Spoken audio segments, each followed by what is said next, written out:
আসসালামু আলাইকুম রহমতুল্লাহ বারকাতুহু। আজ আমি ফাস্টিং অর্থাৎ রোজা বা সিয়াম বা দীর্ঘক্ষণ উপোস থাকা অর্থাৎ কোনো কিছু না খেয়ে থাকা, সেটা নিয়ে আমি কিছু কথা বলবো। তো আমরা যারা ইসলাম ধর্মের অনুসারী, তারা প্রতি বছর রমজান মাসে, অ্যারাবিক মাস, এই মাসে আমরা প্রায় 30টা রোজা করে থাকি। 29 কোনো কোনো বছর হয়, কোনো কোনো বছর 30টা হয়। তো এটারই ইংলিশ প্রতিশব্দ ফাস্টিং। এটাকে রোজা বলি আমরা ওয়েস্ট বেঙ্গল বাংলাদেশের মানুষ বা ভারতের। আরবি শব্দ সিয়াম ব্যবহার হয়। তো এটা মুসলিমরা, যারা প্রাণপ্রিয় মুসলিম, যারা ধর্মটা ভালোভাবে পালন করে, তারা রোজাটা প্রায় সবাই পালন করে। অধিকাংশ মানুষ যারা নামাজ পড়ে না অথচ রোজা রাখে, অর্থাৎ রোজা রাখার সংখ্যা বেশি নামাজ পড়ার তুলনায়। তো এই রোজার কি কি উপকারিতা আছে, বা রোজা রাখলে ধর্মীয়ভাবে না, এমনি বৈজ্ঞানিকভাবে শরীরে কি কি উপকার হতে পারে, সেটা নিয়ে আমি দু চার কথা বলবো।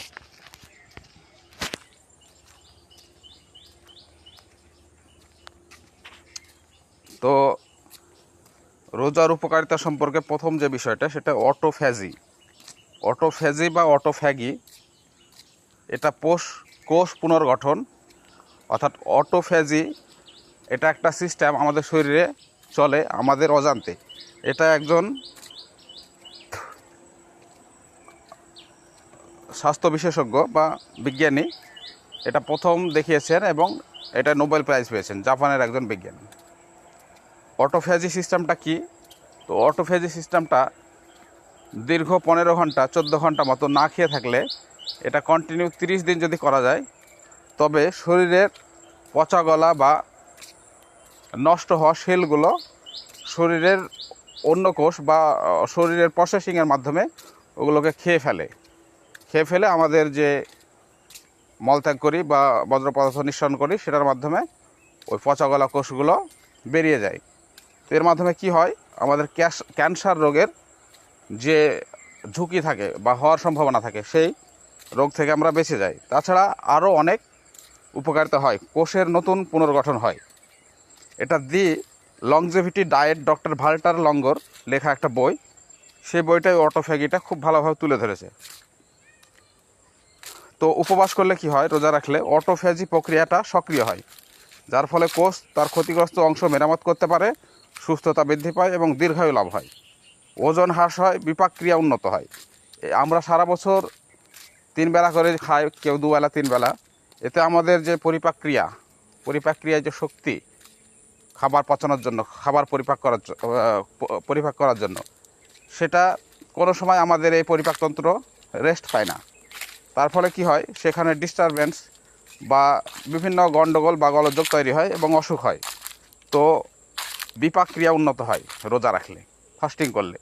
ওজন হ্রাস পায়, যাদের ডায়াবেটিস হওয়ার সম্ভাবনা আছে বা ওভারওয়েট, যাদের বেশি ওজন, তাদের ওয়েটটা একটু কমে ব্লাড প্রেশার বা হাইপার অ্যাক্টিভিটির যে হাইপার টেনশন, এইসব অসুখগুলো থেকে রেহাই পাওয়া যায়। উপবাস কী হয়, ইনসুলিনের মাত্রা কমিয়ে দেয়।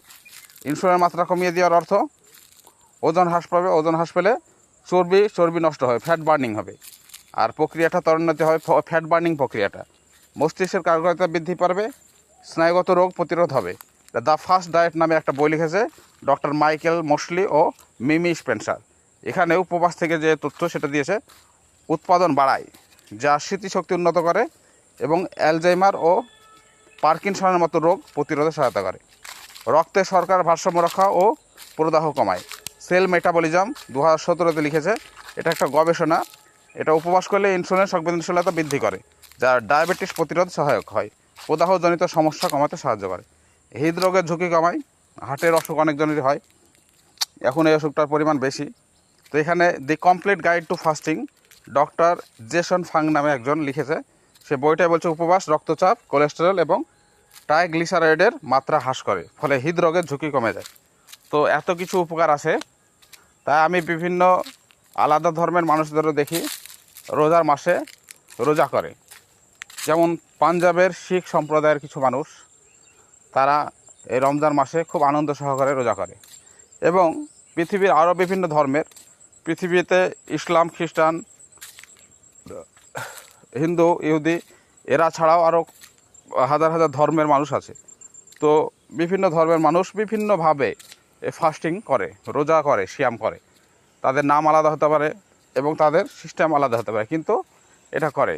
এটা বিজ্ঞানসম্মত অনেক উপকার আছে, মানসিক, শারীরিক এবং স্পিরিচুয়ালি অনেক উপকার আছে।